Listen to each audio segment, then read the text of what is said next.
So what I'm going to illustrate here is why firms in a perfectly competitive market are what we call price takers. This is the only market structure where a firm does not have the ability to influence the price of the product.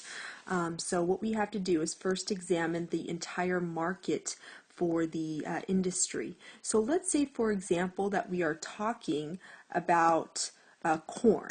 Right? Corn is basically a commodity product that we, the consumer, don't distinguish between. And that's the important part that causes a firm to be a price taker, is the standardization of the product, that the consumer does not distinguish between, the different types of corn. To me, yellow corn is yellow corn. It doesn't matter if it's grown by a corn farmer in California or whether it's grown by a corn farmer in India.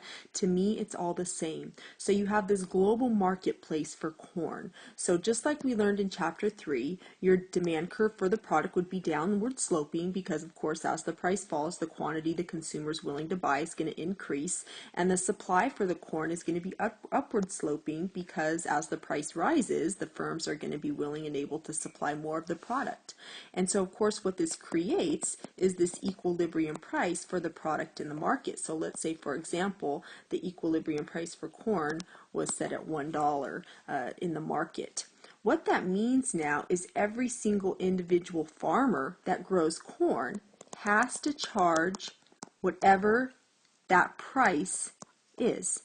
So that's why their demand curve is a horizontal line at whatever that prevailing market price is. So in this case, we said that it was $1. So again, what we're saying is that every single corn farmer now only has the ability to charge $1. Whereas in an industry that has a downward sloping demand curve, they can alter the price to change the quantity they demand. In other words, normally a demand curve for a firm is downward sloping like so, right? So in other words, if I want to set a price of $5, that means, let's say maybe I'll sell 5.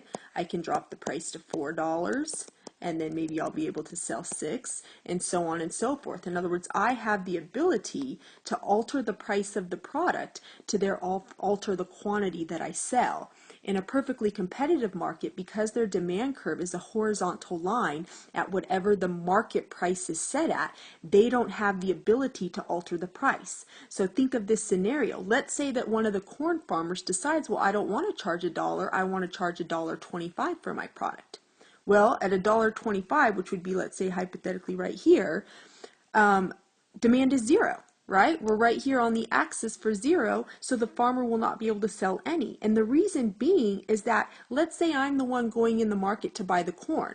Why would I pay a corn farmer $1.25 for his corn when there's another 1,000 farmers that are selling it for only $1? It wouldn't make sense. So that is why an individual firm within a perfectly competitive market cannot charge a price higher than what is set by the market, and demand will go to 0 because of the fact that the product is standardized. The consumer does not distinguish between the products. To me, corn is corn, therefore I'm not going to be willing to pay a higher price for a product that I can get cheaper from somebody else since it's identical, opposed to something that's not standardized. Like, think of something like potato chips. Potato chips, you can distinguish between them. I can tell the difference between Ruffles and Lay's and Doritos. So in other words, those firms can alter the price because the consumer can actually distinguish between the products. But if it's a standardized product and we don't, then all firms have to charge whatever the market price is.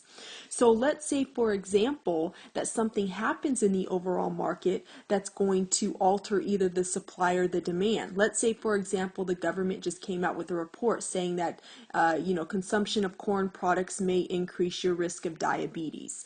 Well, we know that that's going to impact one of our determinants of demand, more specifically our taste and preferences, because if people think they're more likely to get diabetes, then we can assume that the demand for the corn is going to decrease because, we don't want to get diabetes. Well, notice what happens. That changes the equilibrium market price. Let's say that it goes down to 75 cents now.